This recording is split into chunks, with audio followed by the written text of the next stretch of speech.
Defensa del alcalde Gustavo Petro asegura que medidas cautelares de la Comisión Interamericana de Derechos Humanos se otorgarían una vez el Consejo de Estado decida el futuro de las tutelas. El pronunciamiento se conocería en 20 días. Presidente Santos propone eliminar funciones electorales de las Cortes. Excontratista y testigo clave del carrusel de la contratación, Julio Gómez, aceptó cargos y renunció al preacuerdo con la Fiscalía. La Contraloría afirma que la plata que debía devolver el excontratista se perdió. La desintegración familiar se convierte en el principal detonante de la muerte de menores de edad. El defensor del pueblo, Jorge Armando Otálora, afirmó que la tragedia ocurrida en la cárcel Modelo de Barranquilla obedece al continuo hacinamiento en las cárceles colombianas. En deportes, la Copa ya está en Colombia. El trofeo del Mundial estuvo hoy en el Palacio de Nariño y desde mañana será exhibido en el Estadio El Campín. Carlos "El Pibe" Valderrama fue el encargado de recibir la Copa del Mundo en Bogotá, donde aseguró que pese a la lesión de Falcao, todo marcha sobre ruedas para Brasil 2014. Y en el cierre, la Fundación Gilberto Alzate Avendaño inaugura esta noche la exposición Campos de Memoria, un trabajo realizado por 13 artistas colombianos que se insertaron en el espacio público con un objetivo documental.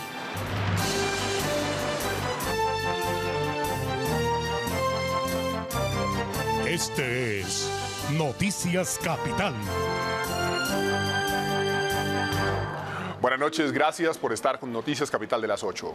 Uno de los abogados del alcalde Gustavo Petro, el jurista Rafael Barrios, aseguró que la Comisión Interamericana de Derechos Humanos estaría dispuesta a otorgarle medidas cautelares al proceso una vez más el Consejo de Estado estudie las tutelas que están en curso. La defensa del alcalde entregará las respuestas al cuestionario que envió la CIDH en las próximas horas. Rafael Barrios, abogado del alcalde ante la Comisión Interamericana de Derechos Humanos, aseguró que el cuestionario enviado en las últimas horas es señal de que en el organismo internacional se está moviendo el caso del alcalde Gustavo Petro. Si usted analiza las 7 preguntas, la Comisión Interamericana va en la dirección de otorgar las medidas. Y tenemos 48 horas, o sea, el plazo se nos vence mañana a mediodía. Nosotros aspiramos a tener la respuesta en las horas de la noche. Y dice que las medidas cautelares que otorgaría la comisión tardarían por lo menos 20 días, mientras se resuelve la suerte de las tutelas en el Consejo de Estado. Mientras estén aquí actuando o activos recursos internos como las tutelas, la comisión se va a frenar porque no puede actuar. La defensa del alcalde además lanzó duras críticas a la delegación que viajó a Washington, en cabeza del exalcalde Jaime Castro, para pedirle a la comisión no conceder las medidas cautelares. La comisión no se va a dejar presionar por una comisión, me perdonan la expresión de lagarto, ¿no? Porque ellos no hacen parte del proceso. Los abogados se reunieron esta tarde con el alcalde Gustavo Petro para responder el cuestionario de la comisión. La respuesta será enviada en las próximas horas al organismo internacional. Este miércoles vence el plazo para que el alcalde se notifique por edicto, pero el procurador no podrá notificar al presidente de su decisión, pues en este momento 3 tutelas tienen suspendida la destitución del alcalde Gustavo Petro. El presidente de la República, Juan Manuel Santos, propuso hoy la eliminación de las funciones electorales de las Cortes. El jefe de Estado dijo que este tema podría ser parte de una reforma política. El presidente de la República, Juan Manuel Santos, regresó al país con el sistema judicial en mente. El mandatario propuso eliminar las funciones electorales de las Cortes para evitarles distracciones innecesarias y consolidar sus funciones como rama judicial. También hay que reconocer, creo que ya eso se está volviendo una teoría general, que las funciones electorales de las Cortes las distraen de sus funciones naturales y les hacen perder tiempo en temas burocráticos. Eso afecta la independencia judicial y también afecta la credibilidad del sistema. Santos propuso considerar el tema en una reforma política. Por eso se ha hablado de relevar a las altas cortes de ese desgaste, y ese será seguramente uno de los temas de una futura reforma política. Por otra parte, el mandatario cuestionó decisiones de los jueces en el 2013. Algunas decisiones de fines del año pasado que favorecieron a reconocidos delincuentes resultaron desconcertantes y deben ser una voz de alarma. Y deben ser los propios jueces y los propios magistrados quienes adelanten un proceso de investigación y de autocrítica. El pronunciamiento del jefe de Estado fue hecho durante la posesión del magistrado del Consejo Superior de la Judicatura, Néstor Iván Osuna, en la Casa de Nariño. La administración distrital entregó 3 muros de contención en el barrio Villanidia de la localidad de Usaquén, en el norte de Bogotá, que evitarán deslizamientos de tierra y la afectación de varias viviendas. La obra costó cerca de 10.000 millones de pesos y estaba paralizada desde 2006. Esta es la nueva cara de los cerros donde están los barrios Villanidia, Santa Cecilia y Cerro Norte. 3 muros de contención que suman 277 metros que mitigan el riesgo de deslizamiento para más de 20.000 habitantes. La casa estaba en riesgo, ya nos habían mandado que teníamos que salir por los riesgos que había, por el peligro. Siquiera ya no se les rueda la casa, ya no tienen miedo. También pues un poco quitó esa porque está muy peligroso. De que, o sea, una seguridad para los niños que ven con nosotros. Desde 2006 se realizaban estudios sin que, según el alcalde Gustavo Petro, los gobiernos distritales se comprometieran a realizar la obra que saca del riesgo a 200 familias. Les parecía más importante otro tipo de obras, quizás otros procesos de contratación, que salvar la vida y mitigar el riesgo de estos barrios. Este proyecto hace parte de una serie de obras que tiene previsto el Instituto de Gestión del Riesgo y Cambio Climático. Tenemos una meta de 15.000 familias a reasentar en el programa. Estamos trabajando en una meta de 114 obras de mitigación, de las cuales esta es una de las obras de las 28 que ya se han ejecutado en las diferentes localidades. En la obra se invirtieron 9.486 millones de pesos y cumplió con el tiempo establecido para su entrega. 8 de la noche, 7 minutos. Mucha atención que la policía capturó en las últimas horas a un hombre que llevaba 8 tapas de alcantarillas robadas. Recordemos todo el daño que han causado estas trampas mortales en la ciudad. Vamos a hacer contacto a esta hora con Idalí Sasa desde el comando de la Policía Metropolitana para que nos amplíe la información. Idalí, buenas noches. Hola, ¿qué tal? Muy buenas noches. Nos encontramos exactamente en la estación de policía de Kennedy, ubicada al sur de la capital colombiana.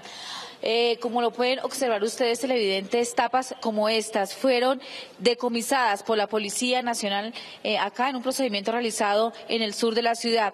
17 tapas de alcantarilla, como estas tapas de alcantarilla, fue por donde se fueron las 2 pequeñas o los 2 menores de edad que perdieron la vida, uno en el centro de Bogotá y uno hace pocos días en el sur de la ciudad. Para conocer más detalles de este importante operativo me acompaña el coronel Jairo Torres, quien es el comandante del Plan Cuadrantes de la Policía Metropolitana de Bogotá. Bienvenido a Canal Capital. ¿Y qué fue lo que encontraron ustedes exactamente? ¿En qué sitio? Y si hay alguna persona capturada. Muy buenas noches. Efectivamente, de acuerdo a los planes dispuestos por el Comando de la Policía Metropolitana de Bogotá, se logra inmovilizar un vehículo en el cual están siendo transportadas 17 tapas de alcantarilla y obviamente frente al compromiso que existe de controles desarrollados a través de los cuadrantes, podemos hacer la inmovilización y la incautación de estos elementos. El hombre que transportaba esas tapas de alcantarilla, ¿qué dijo cuando fue detenido por la policía? Bueno, este es un ejercicio donde se desconoce su procedencia, no hay suficiente información brindada por la persona que iba conduciendo el vehículo, sin embargo, ha sido puesto a disposición de autoridad competente y obviamente allí se generarán los elementos necesarios de juicio para poder determinar no solo su procedencia, sino el destino a donde iba a parar estas tapas de alcantarilla. ¿Qué pena va a purgar este hombre que fue detenido?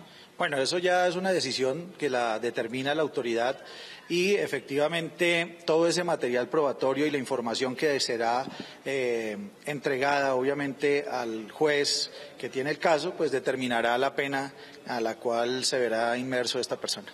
Coronel, muchas gracias por habernos atendido a esta hora de la noche en Canal Capital. Y hay una noticia que se registra a esta hora, de última hora, exactamente en la localidad de Bosa. Allí se están registrando enfrentamientos entre un grupo de pandillas y la Policía Nacional. Hasta el momento hay una persona herida, exactamente es un subteniente de la institución. Nosotros continuamos aquí muy pendientes de lo que se registra. Continúen ustedes con más información en estudio. Y Dalí César González, Canal Capital. Dalí, muchas gracias por su información. Buenas noches. Transmilenio dio a conocer los nuevos horarios Valle y Pico, incluyendo los buses del Sistema Integrado de Transporte Público. Ya no será una franja pico por la mañana y una por la tarde, sino varias. No sé entonces en cuánto quedó ni cómo quedaría. No sabía cómo funciona. Con sorpresa recibieron los bogotanos los cambios en las horas pico y valle en el sistema de Transmilenio. Antes teníamos realmente 2 horas pico muy importantes, que estábamos trabajando 2 horas pico y gran parte de la jornada nos estábamos moviendo en hora valle. Hemos replanteado esas franjas horarias. La gran franja valle, que venía funcionando de 8:30 de la mañana a 4:30 de la tarde, se elimina para darle paso a 4 horas valle durante el transcurso del día. Desde el inicio de operaciones, que es desde las 4:30 de la mañana hasta las 5:59, será la primera franja valle. Arrancamos una segunda franja valle desde las 8:30 hasta las 9:29. Con una hora valle desde las 3:30 hasta las 4:29 de la tarde. A partir de las 7:30 hasta el finalizar la operación estaremos rodando en hora valle. 4:30 de la tarde. A partir de esta hora termina la hora valle y termina el descuento en la tarifa de Transmilenio. Vamos a preguntar en cuánto está el pasaje. Buenas tardes, ¿en cuánto está el pasaje de Transmilenio hasta ahora? Buenas tardes, la tarifa está en 1.700 pesos. ¿A qué hora vuelve a quedar en 1.400? Después de las 7:30 de la noche. Sí se me pesa más porque son 300 ahorita de ahora en adelante. El gerente de Transmilenio aseguró que la reducción en las horas valle le permitirá al sistema recaudar 48.000 millones de pesos anuales. Esta circunstancia nos mejora la caja del sistema, pero no es ninguna improvisación. Aquí hay obviamente una serie de recomendaciones que ha venido haciendo el Comité de Tarifas. En las horas valle, los usuarios de Transmilenio seguirán pagando 1.400 pesos y en las horas pico la tarifa plena, que está en 1.700. La encuesta cultural, que se realiza cada 2 años, preguntó a los ciudadanos de Bogotá sobre diversos temas relacionados con la ciudad, entre ellos los medios de comunicación de interés público. El resultado arroja que Canal Capital tiene un alto posicionamiento por parte de los televidentes. Estos son los resultados que arrojó la encuesta bienal de Culturas 2013 frente al desempeño de Canal Capital. Para usted, ¿qué tan importante es la existencia en la ciudad de un canal público de televisión? Muy importante, 33,62%. Importante, 47,69%, para un total de 81,31%. ¿Usted conoce a Canal Capital? Sí, 84,43%. ¿De qué tipo es Canal Capital?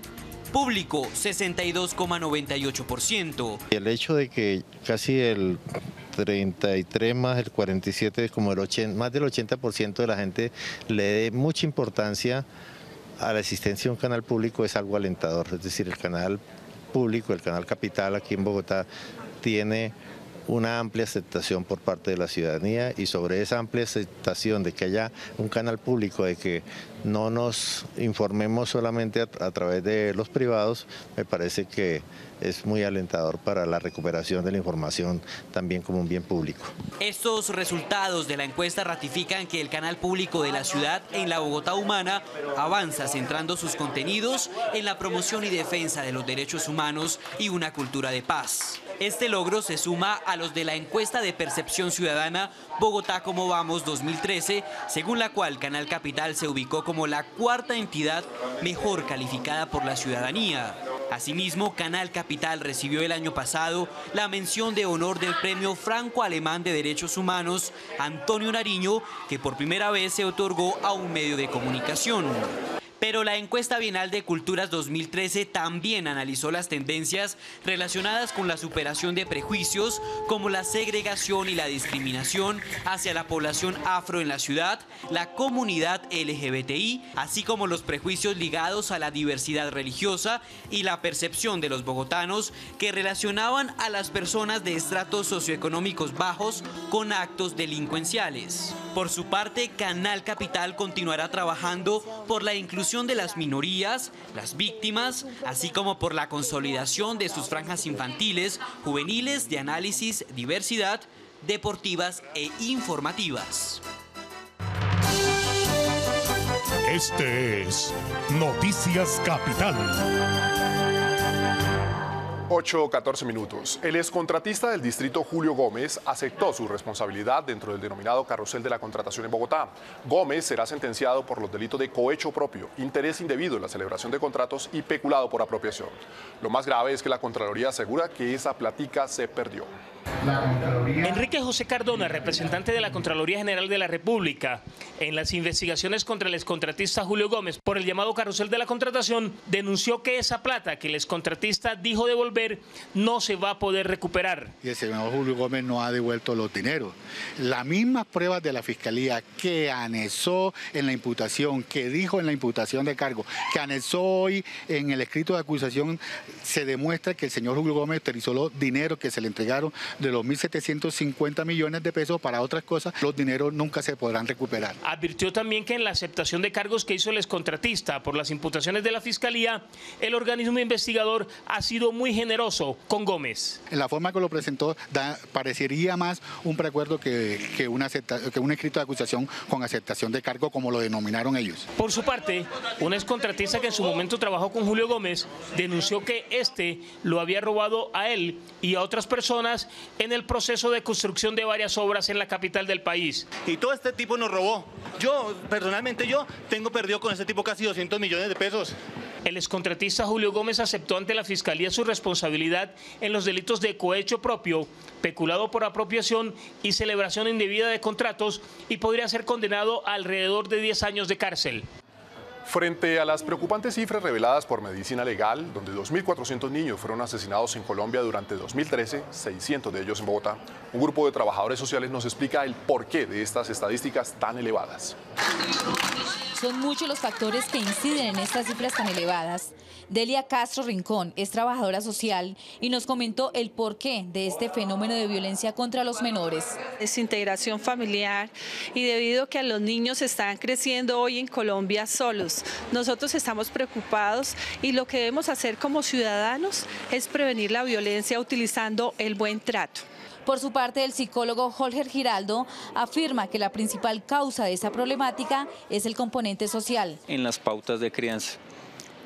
Pero en primera instancia debemos hacer un trabajo continuo entre padres e hijos, las familias que son finalmente la conformación de este país, particularmente generando intenciones, percepciones acerca del respeto hacia el otro. Asimismo, la psicóloga Amparo Muñoz fue muy enfática en señalar que el cambio de cultura incide mucho en las familias. El núcleo familiar que teníamos anteriormente, donde papá, mamá, hijos e incluso abuelos estaban presentes en esa crianza. Hoy en día tenemos unos factores totalmente diferentes que también tenemos que empezar a trabajar, como es padres a cargo de los hijos, madres a cargo de los hijos o abuelos a cargo de los hijos. Estadísticas de Medicina Legal indican que en el año 2013 600 menores perdieron la vida en la capital colombiana. El director de la Policía Nacional, el general Rodolfo Palomino, anunció la captura de Eider Echeverry alias El Zarco, sindicado de ser el enlace de las organizaciones delictivas mexicanas dedicadas al secuestro de extranjeros en ese país. El Zarco es presuntamente responsable del secuestro de un ciudadano colombiano en el país azteca en noviembre del año pasado. El general Rodolfo Palomino entregó detalles sobre la captura de Eider Echeverry, alias El Zarco, un sujeto colombiano que presuntamente servía como intermediario entre una banda de secuestradores en México y las familias de los colombianos secuestrados en ese país. Hacia el 20 de septiembre del 2013, en la Ciudad de México fue secuestrado un ciudadano colombiano que responde al nombre de John Jairo Guzmán. Esta persona, al parecer, por un descuido de sus captores, pudo lograr fugarse. Para eso se alió esta banda mexicana con un sujeto de nombre Eider Echeverry Jiménez, alias El Zarco. Palomino aseguró que son varios los casos que se conocen de colombianos secuestrados en México. La familia advirtiendo, digamos, que no tenía esa multimillonaria suma de dinero que estaban pidiendo, que ascendía a 6.000 millones de pesos, se vio forzada, se vio presionada a transferir algunos bienes y ya está debidamente soportado, documentado la ocurrencia de 8 secuestros de este tipo, muy probablemente en buena parte de ellos con la participación de este sujeto alias El Zarco. Alias El Zarco es un sujeto de 36 años que fue capturado en la ciudad de Cali y que también lideraba una banda dedicada a la microextorsión y al secuestro en esa ciudad. El director de la policía también se refirió a los hechos donde se originó un incendio en la cárcel de Barranquilla y aseguró que sus hombres no dispararon gases para controlar esa situación. La guardia para que ella indique en qué y por qué circunstancias llegó a emplear los gases. La policía no los empleó, pero esto bajo ninguna circunstancia nos puede mostrar como distantes de la atención que debemos prestar y que en efecto se prestó para evitar que esta tragedia fuera mayor. La situación en la cárcel de Barranquilla se presentó por el hacinamiento de más de 100 presos en esta correccional del norte del país. Ya el general Saúl Torres, nuevo director del IMPEC, se encuentra al frente de la situación. A propósito del tema, el defensor del pueblo Jorge Armando Otálora llamó la atención sobre el grave problema de hacinamiento que se presenta en los establecimientos penitenciarios del país, que en parte fue la causa de la tragedia ocurrida en la cárcel modelo de Barranquilla, en la que murieron 10 internos y otros 40 resultaron heridos. Primero fue un motín por un decomiso de drogas y posteriormente se originó un incendio. Los internos de la cárcel modelo de Barranquilla acusan a la guardia de excederse en el uso de gases. El resultado, 10 reclusos muertos y más de 40 heridos. De un lado se señala que fue como consecuencia de un enfrentamiento entre los mismos internos, producto del decomiso de algunas drogas que se había hecho por parte de la guardia, y de ahí se iniciaron los enfrentamientos. Los internos hacen referencia a que la guardia se excedió en el uso de los gases y eso también ayudó a que se agravara la situación. Este centro carcelario tiene capacidad para 450 internos, pero lo habitan más de 1.360. El hacinamiento, una constante que se repite en la mayoría de las penitenciarías del país. El hacinamiento está en el 58%, tenemos una capacidad para 76.000 internos y tenemos más de 120.000 en este momento. Según el defensor, una tragedia como la de Barranquilla se podría repetir fácilmente en otras cárceles del país. Las cárceles de alto impacto, como son en Bogotá la Modelo, la Picota, Bellavista en Medellín, en fin, en Cali también, nosotros hemos estado permanentemente a través de los defensores públicos monitoreando. Otálora señala que el año pasado se cerraron 34 establecimientos penales por hacinamiento y llama la atención para superar la emergencia que afrontan la mayoría de los centros de reclusión del país por este motivo. Este es Noticias Capital. Algunos miembros de la Unión Patriótica promueven votar en blanco para las próximas elecciones del país. A pesar de que cuentan con una candidata presidencial, invitan a los ciudadanos a ser parte de esta iniciativa, aunque la misma no tiene financiación política. Me parece totalmente legítimo y válido. Representantes del Partido Socialista, del Movimiento Ecosocialista y las bases de la Unión Patriótica promueven el voto en blanco. Creemos que en las próximas elecciones tenemos una oportunidad, como lo empiezan a evidenciar las encuestas, que el voto en blanco se haga efectivo, queden inhabilitados todos los candidatos que se presenten y se vean obligados a convocar nuevas elecciones. El Comité de Impulso, que se registró para promover el voto en blanco el pasado 9 de diciembre en la Registraduría Nacional, no recibe destinación presupuestal ni está financiado políticamente. Nosotros somos amigos de la paz, que somos amigos de la solución política al conflicto armado interno en el país y que somos amigos de que se tramiten las reformas políticas, jurídicas, económicas necesarias en Colombia para poder refundar la política, reconstruir el país, replantear, como decía en algún momento Jorge Eliezer Gaitán, la restauración ética y moral de la República. Los representantes de este movimiento invitan a los ciudadanos a votar en blanco en las próximas elecciones. Porque estoy de acuerdo, porque si no, pues no tenemos las personas que queremos, pues porque voy a votar obligada por alguien que no debo. Entonces el voto en blanco es precisamente decir no estoy de acuerdo con los candidatos. Si fuera a votar en blanco o no a votar en blanco es una decisión personal y es respetable. Control. 98.000 empleados de entidades oficiales y privadas de Bogotá fueron designados hoy jurados de votación para las elecciones del Congreso de la República que se realizarán el próximo 9 de marzo. La registraduría distrital anunció fuertes sanciones económicas para quienes desatiendan el llamado. Con la presencia de delegados de los partidos políticos, de la Procuraduría, de la Comunidad y la Personería de Bogotá, la Registraduría Distrital por sorteo escogió los jurados de votación que supervisarán la elección de congresistas y miembros del Parlamento andino el próximo 9 de marzo. Se han designado 98.076 jurados de votación para las 14.176 mesas que irán a funcionar el próximo 9 de marzo en la ciudad de Bogotá. Los 98.000 jurados de votación para Bogotá fueron seleccionados de una lista de 296.600 empleados públicos y privados. ¿Cómo se enteran los jurados que han sido elegidos? A través de la página de internet de la registraduría www.registraduría.gov.co, en la Plaza de Bolívar y en las oficinas de talento humano de las empresas que no fueron reportadas. Los jurados inician este 10 de febrero una serie de capacitaciones en Corferias, señaló la registradora distrital, al tiempo que anunció severas sanciones económicas para quienes desatiendan el llamado. Quienes no asistan, si son funcionarios públicos, son sancionados con la institución, y si son funcionarios del orden del sector privado, son sancionados con multas de 1 a 10 salarios mínimos mensuales legales vigentes. De otra parte, se anunció que el próximo martes el secretario de Gobierno de Bogotá, Luis Alfonso Jaramillo, se reúne con la registradora distrital y el Comité de Seguimiento Electoral para avanzar en el proyectado referendo revocatorio del 2 de marzo. El Observatorio Animal de la Universidad Javeriana, a través de la campaña Voto Responsable por los Animales, busca que los aspirantes al Congreso de la República y el Gobierno Nacional incluyan en sus planes de gobierno temas como la reforma al Estatuto Nacional de la Protección Animal. Abogados ambientalistas y defensores de los animales se han unido a través de la campaña Voto Responsable por los Animales, en la que se solicita a los candidatos a la Cámara de Representantes, Senado y Presidencia de la República presentar propuestas ciudadanas en las que se evidencie la protección a estos seres vivos. Una vez teniendo estas propuestas y estas posiciones, les vamos a hacer seguimiento a los candidatos, una veeduría, ver si están cumpliendo, cómo, y para que la ciudadanía pueda tomar las acciones respectivas.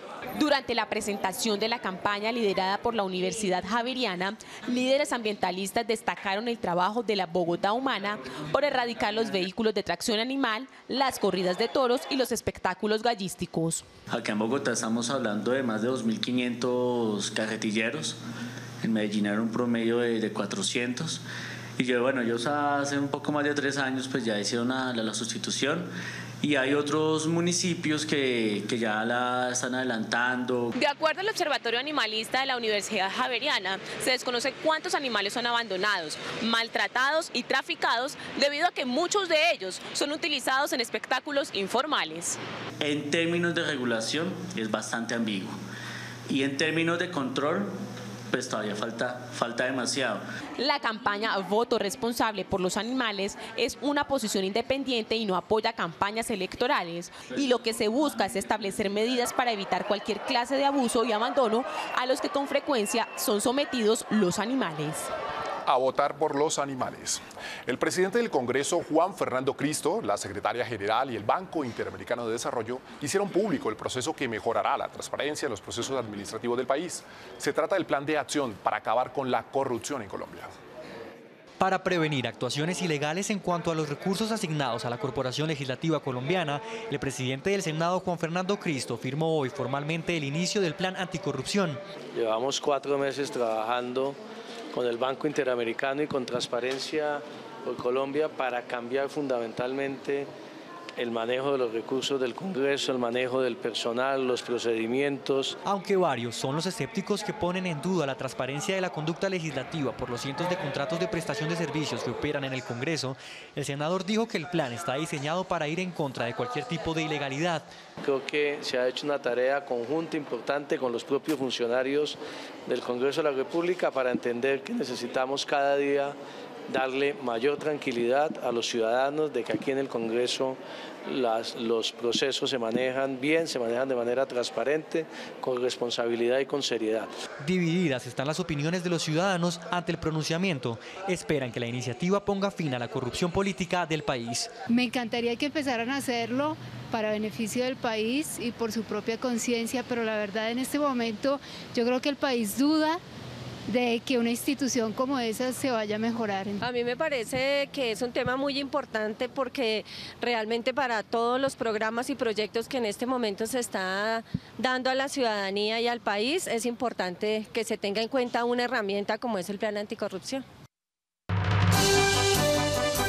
Este es Noticias Capital. El gobierno del presidente Juan Manuel Santos adelanta gestiones dirigidas a concretar diálogo de paz con la guerrilla del ELN. Al igual que con las FARC, estos diálogos podrían realizarse en otro país. El año de 1982, mandato del presidente Belisario Betancur, marca el inicio de negociaciones entre el Estado y la guerrilla del Ejército de Liberación Nacional. En ese periodo, el ELN, grupo marxista-leninista a favor de la Revolución Cubana, decidió sentarse a la mesa de negociación. La Comisión de Paz firmó ese año varias treguas con algunas facciones del grupo. Hoy el vicepresidente Angelino Garzón confirmó que el gobierno del presidente Juan Manuel Santos busca por todos los medios sentar a la mesa de negociación al ELN. Y el presidente también tiene una decisión política, que es dialogar y construir acuerdo de paz con la guerrilla del ELN este mismo año. Los diálogos contarán con apoyo de la comunidad internacional. El gobierno formuló un nuevo llamado al grupo para que inicie diálogos de paz. El presidente de la República ha dicho públicamente que no es en Cuba, porque el presidente no quiere mezclar peras con manzanas. El presidente quiere hacer una negociación con la guerrilla de las FARC y otra negociación con la guerrilla del Ejército de Liberación Nacional. En los últimos años, el ELN ha sostenido acercamientos infructuosos de paz con los gobiernos de los presidentes Ernesto Samper y Andrés Pastrana. En el gobierno del presidente César Gaviria, el grupo guerrillero hizo parte de los diálogos de paz de Tlaxcala con las guerrillas de las FARC y el EPL. Durante el gobierno del presidente Ernesto Samper, delegados del grupo guerrillero se reunieron en Maguncia con representantes de la sociedad civil, explorando fórmulas de reconciliación que finalmente no se concretaron. El gobierno del presidente Santos es optimista en que concretará la paz con el grupo alzado en armas. Uruguay podría ser sede de las negociaciones. Y obviamente que están mirando en qué países se reúnen. El presidente Pepe Mujica del Uruguay ha ofrecido Uruguay. El gobierno no lo ve mal, pero depende de lo que diga la guerrilla del Ejército de Liberación Nacional. El ELN ha tenido presencia a lo largo de su historia en la zona del Catatumbo, norte de Santander, sur de Bolívar y los departamentos de Arauca, Cesar, Antioquia, Cauca, Nariño y Valle del Cauca. La siguiente historia es de no creer. La propia Unidad Nacional de Protección a las Víctimas fue la encargada de retirarle el esquema de seguridad a un fiscal de la Unidad de Derechos Humanos. Todo porque pretendía viajar a Montelíbano, Córdoba, para una misión. La explicación que le dieron es que es un lugar muy peligroso. Aquí están las declaraciones del afectado. Fue la misma Unidad Nacional de Protección de Víctimas la que le quitó a un fiscal especializado de la Unidad de Derechos Humanos el esquema de seguridad para un viaje de trabajo al norte del país, según el funcionario judicial, porque no le podían garantizar la vida. En algún momento llegó la información a la subdirección que dirige este señor Wilson Devia, me reuní con él y le informé que por qué no se me prestaba el servicio. Iba precisamente para Montelíbano, Córdoba. Me manifestó que la zona a la cual yo me dirigía era de alto riesgo para mí y que por lo tanto no se me prestaba el servicio. Hernández es además el hijo de uno de los funcionarios judiciales asesinados hace 25 años en la masacre de La Rochela. Las amenazas que se han recibido por parte del caso de La Rochela son reales y que en cualquier momento podría suceder algo en contra de mi vida, de mi familia. Y es lo que en estos momentos me preocupa y me parece absurdo. Este funcionario asegura que el subdirector de la Unidad de Protección de Víctimas desconoció su condición. Como ser humano no puedo dejar de trabajar y adicional a eso usted me está obligando a dejar de hacer lo que me gusta. A mí me gusta estar en audiencias, a mí me gusta seguir luchando por lo que luchó en algún momento mi papá y por eso mismo lo mataron. Andrés Villamizar, director de la Unidad de Protección, le aseguró a Canal Capital que siempre estudia muy bien los casos antes de quitarle el esquema a un funcionario público. Siempre nos curamos en salud, es decir, en caso de duda mantenemos la protección y solo la retiramos cuando estamos absolutamente seguros de que ya no hay riesgo. Después de estos hechos, la Unidad Nacional reevaluó el riesgo del fiscal Hernández y lo clasificó como extraordinario. Sin embargo, hoy continúa sin esquema de seguridad. Lo recuerdo como el mejor hombre y como el mejor padre que me ha podido dar ejemplo de la vida. Siempre he dicho que si yo llegara a ser la mitad de hombre de lo que fue él, llegaría yo a ser un gran ser humano. La multinacional canadiense Pacific Rubiales deberá entregar el Campo Rubiales, ubicado en el departamento del Meta, el 22 de mayo de 2016. Ecopetrol decidirá si amplía la permanencia de la multinacional en Colombia. Exclusivo en Noticias Capital. La combustión in situ, que teóricamente es el método térmico de recuperación de petróleo mejorado más eficiente de todos, está siendo utilizado en Colombia. Sin embargo, sus limitantes están dirigidas a problemas técnicos y ambientales. Por eso no ha tenido el auge a nivel mundial. Hoy Pacific Rubiales está haciendo unas pruebas del proyecto STAR, que es combustión in situ, que es incendiar el pozo, donde es la última tecnología que se aplica a los pozos que producen crudo pesado. Antes de tener esto, pues hay que haber avances en el tema del agua y del gas, que también sirven de recobro de los crudos pesados.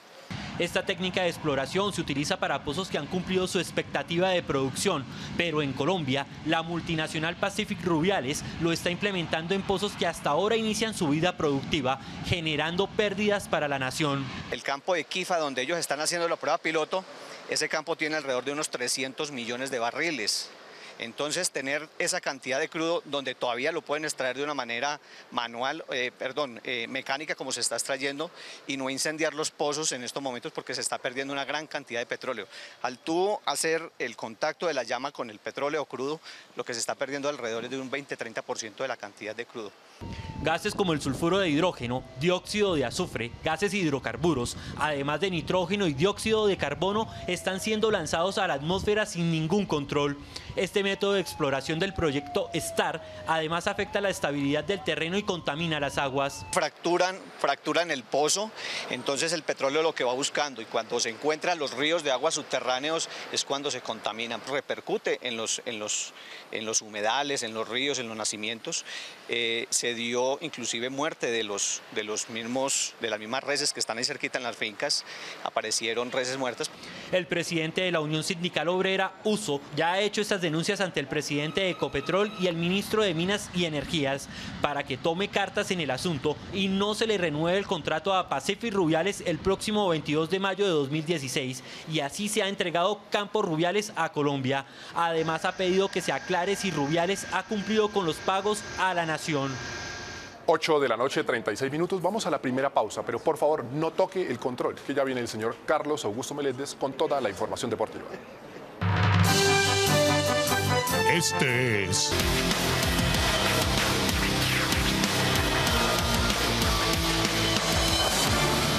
...8:38, señoras y señores, aquí están los deportes en Noticias Capital.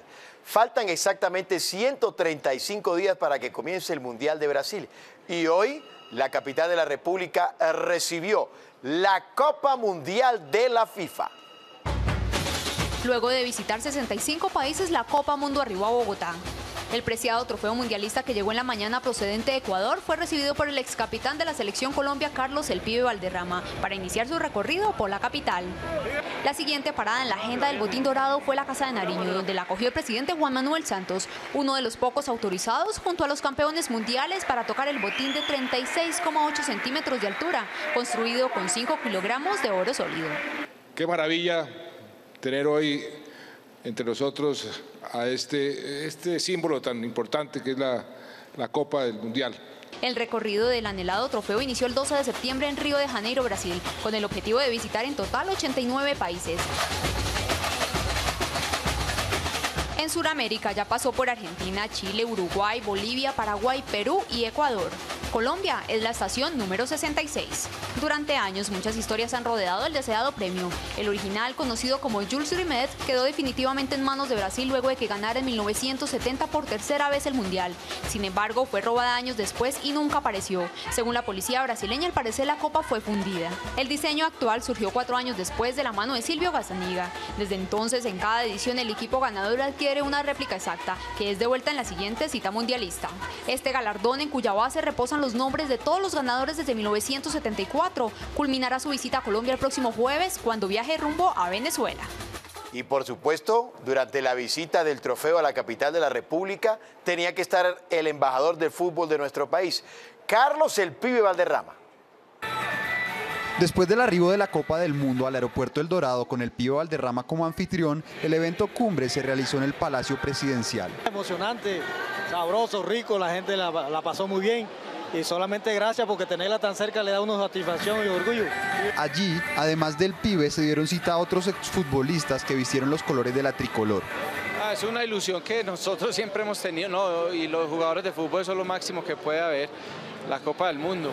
Esperemos que algún día la tengamos en nuestro país ya como ganadores. Asimismo, opinaron sobre la lesión de Radamel Falcao García. A ver, hay una posibilidad muy bajita, hay que ser honestos y vivir la realidad. Es una lesión que yo ya tuve, que yo tengo la experiencia, que tuve 3 lesiones de esas. Sé lo que es difícil la recuperación.